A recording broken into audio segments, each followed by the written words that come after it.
எல்லாருக்குமே இருக்கக்கூடிய ஒரே பிரச்சனை கடன் பிரச்சனை. கடனை வந்துட்டு எளிதா முடிக்கிறதுக்கும் ஏதாவது பரிகாரங்கள் இருந்தா சொல்லுங்க. கண்டிப்பாக இருக்குமா. இன்றைக்கி பார்த்தீங்கன்னா பரிகாரங்களில் நிறைய பேர் நிறைய விஷயங்கள் நல்லது பண்ணிகிட்ருக்கோம். சங்கநிதி, பத்மநிதி, இந்த பெயர் சொன்னாவே உங்களுக்கு கடன் அடையும். உங்கள் வீட்டில் இருக்கக்கூடிய வடகிழக்கு மூலை எள்ளும் நெய்யும் கலந்து ஒரு தீபம் ஏற்ற வேண்டும். அந்த தீபம் யாருக்காக ஏற்றணும் அப்படின்னா 2 விளக்கு. இப்போ அவங்களால செய்ய முடியல அப்படின்னா ஒரு பேப்பரில் பச்சை கலரோ சிகப்பு கலரோ ஒரு வட்டம், இந்த வட்டத்துக்குள்ளே என்னுடைய உலகம் இருக்குது அப்படின்னு, அந்த வட்டத்துக்குள்ளே என் கடன் தீரணும். கை நிறையா சம்பாதிப்பாங்க, ஆனால் அந்த பணம் தங்கவே தங்காது. நான் நல்லா சம்பாதிக்கிறேன், என் கையில் பணம் தங்க மாட்டுது, இப்படி கையில் பணம் வர மாதிரி இருக்குது, இப்படி எப்படி போகுதுன்னே தெரியல. எல்லாரும் வாஸ்து குறைபாடுன்னு சொல்கிறாங்க. இந்த வாஸ்து குறைபாடு நீங்கள் நம்ம வீட்டுக்கு பக்கத்தில் இருக்கக்கூடிய செடிகள் வச்சுக்கிட்டாவே வாஸ்து குறைபாடு நீங்கும். அது என்னன்னு பார்த்தீங்கன்னா குப்பை மேனி. தினமும் ஒரு 2 ரூபாய்க்கு அதுக்கு மேலே நீங்கள் போக வேண்டாம். 1 ரூபாய் 2 ரூபாய்க்கு மேலே போக வேண்டாம். உங்களால் முடிஞ்ச பாக்கு வாங்குங்க. நீங்கள் இந்த பாக்கை சேமிச்சுக்கிட்டே வாங்க. இந்த பாக்கு உயர உயர உங்கள் செல்வம் உயரும். வணக்கம் மக்களே. இன்னைக்கு ஆன்மீக வேர்ல்ட் நிகழ்ச்சியில் யாரை பார்த்து பேச போகிறேன்னா டாக்டர் ஜெயம் ஜெயஸ்ரீ பிரசன்ன ஜோதிடர். அவங்க கிட்ட நிறைய விஷயங்கள் கேட்டு தெரிஞ்சுக்கலாம். வாங்க. வணக்கம் மேம். வணக்கம்மா. எல்லாருக்குமே இருக்கக்கூடிய ஒரே பிரச்சனை கடன் பிரச்சனை. என்னால் கடனை அடைக்க முடியல, நான் வீடு கட்டுறதுக்காக கடன் வாங்கினேன், நான் வேலைக்காக பிஸ்னஸ்க்காக கடன் வாங்கினேன், குழந்தைங்களோட படிப்புக்காக கடன் வாங்கினேன் அப்படின்னு சொல்லிட்டு அவங்களோட தேவைகளுக்காக கடன் வாங்கிடுறாங்க. ஆனால் அந்த கடனை அடைக்க முடியாமல் ரொம்ப கஷ்டப்படுறாங்க. கடன்ல இருந்து தப்பிக்கிறதுக்கும் இந்த கடனை எளிதா முடிக்கிறதுக்கும் ஏதாவது பரிகாரங்கள் இருந்தா சொல்லுங்களேன். கண்டிப்பாக இருக்குமா. இன்னைக்கு பார்த்தீங்கன்னா பரிகாரங்களில் நிறைய பேர் நிறைய விஷயங்கள் நல்லது பண்ணிகிட்ருக்கோம். உங்களால் முடிஞ்ச அளவுக்கு எந்த மாதிரி நம்ம வீட்டில் செய்ய முடியுமோ அதை செஞ்சால் கூட போதும். இப்போ கடன் அப்படிங்கிறது நிறைய பேர்த்துக்கு வீடு கட்டுறதுல கடன், வண்டி வாங்கினதுல கடன், தொழில் செய்கிறதுல கடன். இப்போ கடன் எல்லாம் வாழ்க்கை இல்லைங்கிற மாதிரி ஆயிடுச்சு. ஆனால் ஒரு சில கடன்கள் நம்ம வாழ்க்கையில் நோயின்றி வாழ்கிறதுக்கும் உதவும். அதுதான் ஜாதகத்தில் 6ஆம் இடம். என்ன அப்படின்னா ஒரு கடனில் நம்ம மன உளைச்சல் ஆயிட்டோம் அப்படின்னா நம்ம உடம்பு அங்கே பாதிக்காதான். அப்போ இல்லைன்னா மருத்துவ செலவில் நம்ம உடல் பாதிக்கும் அப்படின்னு சொல்லுவாங்க. அப்போ ஒரு சிறு கடனாக வைக்கிறதுல அதிர்ஷ்டமும் இருக்குது, நம்மளை பாதுகாக்கக்கூடிய ஒரு அமைப்பு இருக்குது. இப்போ அதிகப்படியான கடன்கள் வாங்கும்போது தான் அதில் மன உளைச்சல், நம்மளால் அதுலேருந்து மீள முடியாத ஒரு அமைப்பு இருக்குது. அப்போது கடன் பணம் அப்படின்னா குபேரரை தான் சொல்லணும். இப்போ கடன் ஒரு பணம் அப்படின்னா குபேரரை தான் சொல்லணும். அப்போது இந்த குபேரர் அப்படிங்கிறது என்ன அப்படின்னா பணத்துக்கு உண்டான ஒரு தெய்வம். அப்போ அந்த தெய்வத்தை காத்தருளக்கூடிய ஒரு பூதங்கள்னு இருக்கு, பூத கணங்கள்னு சொல்லுவாங்க. அப்போ இந்த பூத கணங்களுக்கு பேர் சங்கநிதி, பத்மநிதி. இந்த பெயர் சொன்னாவே உங்களுக்கு கடன் அடையும். இதை விட பத்மநிதி. அப்போ சங்கநிதி இருக்கிறவங்க நல்ல வெள்ளை சங்கு, பத்மநிதிங்கிற பேருடையவங்க தாமரை. இவ்வளவுதான். அப்போ சங்குலையும் தாமரையிலையும் நீங்க ஒரு ப்ரேயர் பண்ணா ப்ரேயர் பண்ணாவே இவங்க உங்ககிட்ட வந்துடுவாங்க. இவங்க வரும்போதே பணத்தை கொடுத்து தான் வருவாங்க அப்படின்னு சொல்கிறாங்க. அப்போ இந்த பெயர்களுக்கு உண்டான கோயில்கள் அபூர்வமாக ஒரு சில இடத்துல இருக்குது. இப்போ நம்ம சொல்ல போகிறது என்ன அப்படின்னா, உங்கள் வீட்டில் இல்லாட்டி நீங்கள் கோயிலுக்கு போகணும் அப்படின்னா திருவண்ணாமலையில் அருணாச்சலேஸ்வரர் கோயில் இருக்கு இல்லையா, அங்கே குபேரலிங்கம் அப்படி இருக்குது. அந்த குபேரலிங்கத்தை நீங்கள் தரிசனம் பண்ணிட்டு வந்தால் ஒரு விஷயம் தீரும். அப்படி போக முடியாதவங்க உங்கள் வீட்டில் இருக்கக்கூடிய வடகிழக்கு மூலையில் எள்ளும் நெய்யும் கலந்து ஒரு தீபம் ஏற்ற வேண்டும். அந்த தீபம் யாருக்காக ஏற்றணும் அப்படின்னா 2 விளக்கு. சனிக்கிழமை 6 மணிக்கு மேலே சங்கநிதிக்கு ஒரு தீபமும் பத்மநிதிக்கு ஒரு தீபமும் ஏற்றி ஓம் ஸ்ரீம் சங்கநிதியே நமக, ஓம் ஸ்ரீம் பத்மநிதியே நமக, இவங்க 2 பேரும் தான் மூட்டையாக இருக்கக்கூடிய தங்கத்தை கூட்டிகிட்டு வரவங்க. அப்போ உங்களுடைய கடன் ஈஸியாக தீந்துடும், உங்களுடைய பிரச்சனைகள் தீர்றதுக்கு வாய்ப்பு இருக்குது. ஏன் நம்ம சனிக்கிழமை சாயந்தரம் போடுறோம் அப்படின்னா சனிவார் அப்படிங்கிறது முடிவு. அதுக்கப்புறம் வந்து ஞாயிறுங்கிறது ஒரு பிரகாசம். அந்த சண்டே பிரகாசமா உங்களுடைய வாழ்க்கையில நல்லா வரணும் அப்படிங்கிறதுக்கு சனிக்கிழமை 6 மணிக்கு மேல எதுக்கு அப்படின்னா, சூரியன் உதயத்துல நமக்கு நல்ல நேரம் இதெல்லாம் இருக்கு. அந்த நேரங்கள்லாம் பார்க்காம போறதுக்கு தான் 6 மணிக்கு. 100% இது ஒரு 48 நாள் செய்யுங்க. அந்த வடகிழக்கு மூலையில ஒரு குபேர படம் வைத்தாலோ, இல்ல விக்கிரகம் வைத்து செயல்பட்டாலோ சூப்பரான ஒரு விஷயம் நடக்கும். ஸோ இப்போ சங்கநிதி, பத்மநிதி சொன்னாலே வந்துட்டு கடன் பிரச்சனை எல்லாம் தீர்ந்துரும் அப்படின்னு சொன்னாங்க. நீங்க அதுக்கு விளக்கு வைக்கணும்னு விளக்கம் சொன்னீங்க. ஒரு வேளை இவங்கனால விளக்கு வைக்கிற அளவுக்கு வந்துட்டு ஆஃபீஸ் போலாம், வேற ஏதாவது வேலைகள் இருக்கலாம், மறந்துடுறாங்க. ஸோ எளிதா ஏதாவது பண்ணி அவங்கள வழிபடணும்னா என்ன பண்ணி வழிபடலாம்? எதற்காக கடன் பட்டிருக்காங்க? அந்த விஷயத்தை எழுதி எதுல எழுதணும்னா, ஒரு வட்டம் போட்டுக்கணும். இப்ப அவங்களால செய்ய முடியல அப்படின்னா, ஒரு பேப்பர்ல பச்சை கலரோ, சிகப்பு கலரோ ஒரு வட்டம். இந்த வட்டத்துக்குள்ள என்னுடைய உலகம் இருக்கு அப்படின்னு. அந்த வட்டத்துக்குள்ள என் கடன் தீரணும். ஓ! அந்த வட்டத்துக்குள்ள குள்ள அந்த வட்டத்தையே டச்சே பண்ணக்கூடாது. நம்ம எழுதுறது வந்து பச்சை இன்கால எழுதணும். போடுற வட்டம் ரெட். ஏன் பச்சை கலர்ல எழுதணும்? பச்சைங்கிறது தான் வந்து குபேரருடைய ஒரு குபேரரோட அம்சம். கலர். ரெட்டுங்கிறது சிக்காம இருக்கணும். ஏன்னா அதுலேருந்து நான் தாண்டக்கூடாது. அப்போ அதில் எழுதி பச்சை கற்பூரத்தை வச்சு அதில் நல்லா தேய்ச்சி அதை மடக்கி வச்சுக்கோங்க. அந்த பேப்பர் உங்கள் கையில் இருந்து ஓம் சங்கநிதியே நமக, ஓம் பத்மநிதியே நமகன்னு சொன்னால் போதும். அப்போ நீங்கள் இந்த திருவண்ணாமலைக்கு போகக்கூடிய ஒரு பவர் எல்லாமே உங்களுக்கு தேடி கிடைக்கும்.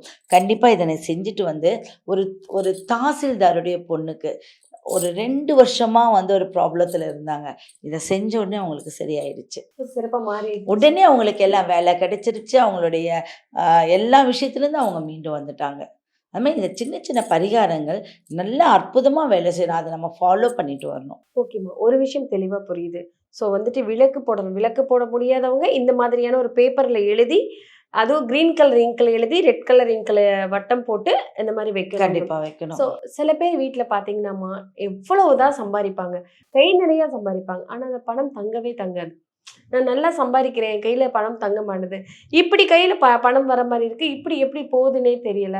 அத தாண்டி அது பத்தாம தான் நான் வந்து கடன் வாங்குறேன். அதனால தான் நான் கடன்கார ஆகுறேன்னு சொல்லிட்டு, கடன் வாங்குற சூழ்நிலைக்கு தள்ளப்படுவாங்க. அது என்ன காரணம்? என்ன காரணம்னா, வடகிழக்கு மூலையில ஏதாவது விரிசல் இருக்கும். அவங்க வடகிழக்கு மூலையில அவங்க வீட்ல பார்த்தீங்கன்னா, பெரிய லெவல்ல ஒரு பூச்சியே உள்ள போயிட்டு வர அளவுக்கு விரிசல் இருக்கும். 1 காரணம். அடுத்தது எல்லாரும் வாஸ்து குறைபாடுன்னு சொல்றாங்க. இந்த வாஸ்து குறைபாடு நீங்க நம்ம வீட்டுக்கு பக்கத்துல இருக்கக்கூடிய செடிகள் வச்சுக்கிட்டாவே வாஸ்து குறைபாடு நீங்கும். அது என்னன்னு பார்த்தீங்கன்னா, குப்பை மேனி. இந்த குப்பை மேனியை காப்பு கட்டி அதோட வேர் எடுத்து நீங்க வீட்டுக்குள்ள வச்சுட்டீங்கன்னா, அம்மன் கடாட்சம் வந்துரும். ஓ! அப்ப நம்மளுடைய பணம் தங்குற ஒரு சூழ்நிலை அங்க கொண்டு வந்துரும். அதை விட முக்கியமான ஒரு விஷயம் நான் சொல்றது, சுரக்குடுவைன்னு கேள்விப்பட்டிருக்கீங்களா? சுரக்கூடு. ஆமா. சுரைக்காய் இருக்கு இல்லையா? ஆமா கூடு. சுரைக்காய் கூடு. சுரைக்காய். அந்த சுரைக்காய் வந்து பதப்படுத்தி காய வச்சிருவாங்க. அத காய வச்சு அது பார்த்தீங்கன்னா, அந்த சுரைக்காய் வந்து குபேர வடிவத்துல இருக்கு இல்லையா? அந்த சுரைக்காய் எடுக்கணும். அந்த சுரைக்காய் காஞ்சதுக்கு அப்புறமா, அதுல இருக்கக்கூடிய விதையெல்லாம் அப்படியே இருக்கும். சும்மா ஒரு ஓட்டை போட்டு உண்டியல் மாதிரி, அந்த உண்டியல தினம்தோறும் ரூ. 1 போட்டு வாங்க. அதுல டொக்குன்னு ஒரு சவுண்டு கேட்கும். இத போட்டு வர வர இங்க பணங்கள் உங்களுக்கு தங்கிட்டு இருக்கும். செல்வம் சேரும். இத என்னுடைய 16 வருஷமா இது ஒரு பரிகாரம் குடுத்துட்டு இருக்கேன். ஓ! அந்த சுரைக்காய்க்கு வந்துட்டு இவ்ளோ மகிமை இருக்கு. அவ்ளோ சுரைக்காய் பவர் உண்டியல். இருக்கு. சுரைக்காய் உண்டியலுக்கு அது அவ்ளோ குபேரர் இல்லையா? குபேரோட வயித்துக்குள்ள நீங்க போடுறீங்க. சூப்பர். புரியுதுங்களா? அதோடைய முகம் அதெல்லாம் அந்த உண்டியல் போட்டோனே அது வாயா மாறிடுது. அவருடைய இடத்துக்கு போட்டா எங்கேயாவது போகுமா? சேமிப்பு ஆகும். இப்ப குபேரர்கிட்ட போட்டா சேமிப்பு. அந்த சேமிப்பு கண்டிப்பா உங்க வீட்ல இருக்கும். ஸோ சுரைக்காய் கூட்டுக்கு இவ்ளோ மகிமை இருக்கு. ஸோ சுரைக்காய் கூட்டுக்குள்ள வந்துட்டு இந்த காசு போட்டு கேட்கிற சத்தம்க்கு வந்து லட்சுமி லட்சுமி கடாட்சம். கடாட்சம் இருக்கு. ஓகே. அதுல இருக்கிற விதைகள் சில்லறைகள். குபேரன வயித்துக்குள்ள இருக்கக்கூடிய சில்லறைகள்னு சொல்லுவோம். அப்ப இதெல்லாம் நானே வச்சிருக்கேன். என்னுடைய ஆஃபீஸ்ல நெறைய கஸ்டமர்ஸ்க்கு நம்ம குடுத்துருக்கோம். ஆனா இது சீசன் டைம்ல தான் அந்த சுரக்குடுவை கிடைக்கும். ஓகேம்மா. இப்போ வந்து சுரக்குடுவைன்னு சொல்லிட்டு ஒரு விஷயம் சொல்லிட்டீங்க. இதுல இன்னும் ஒரு முக்கியமான விஷயம் என்ன கேட்கணும், சில பேர் வந்துட்டு பழக்கம் வச்சிருப்பாங்க. உண்டியல்ல காசு சேர்த்து வைக்கிறேன்னு போடுவாங்க. ஆனா அத என்ன பண்ணுவாங்கன்னா, அவங்கனால அத முழுமையா சேர்த்து வைக்கவே முடியாது. பாதியில எடுத்துருவாங்க. உடைச்சு எடுத்துருவாங்க. ஏதாவது ஒரு தடங்கல் வரும். இதுவும் வந்து தரித்திரத்துக்கான வழியா? ஆ அதனால தான் நீங்க பணம் சேர்த்துனா தானே எடுக்குறீங்க. வேற ஒரு பொருள் சேர்த்துனா எடுக்க முடியல. அதுக்கு மண்பானை. மண்பானை வாங்கிக்கோங்க. முழுவதுமாக ஃபுல்லா மஞ்சள் தடவி 7 பொட்டு சந்தனம் வச்சுட்டு, அந்த வாய் பகுதி இருக்கு இல்லையா? கழுத்து பகுதி பானையில, அதுல மட்டும் 27 மஞ்சள் நூல் சுத்திக்கோங்க. இதுல தினமும் ஒரு ₹2 அதுக்கு மேல நீங்க போக வேண்டாம். ரூ. 1 ₹2 மேல போக வேண்டாம். உங்களால முடிஞ்ச பாக்கு வாங்குங்க. நீங்க அந்த பாக்க சேமிச்சுக்கிட்டே வாங்க. இந்த பாக்கு வந்து உயர உயர உங்க செல்வம் உயரும். ஓ! அந்த இதெல்லாம் பாக்கு வந்து என்ன பாக்கு போடணும்? சாஸ்திரத்திலேயே எங்களுடைய புக்ஸ்லாம் நெறைய பழங்காலத்து புக்லாம் இருக்கு. கண்டிப்பா இந்த ஒரு விஷயம் நான் செஞ்சு எனக்கு நல்ல பலன் கிடைச்சிருக்கு. எந்த மாதிரியான பாக்கு போடணும்? கொட்டைப்பாக்கு, வெட்டுப்பாக்கு, ரோஜா பாக்குலாம் கிடையாது.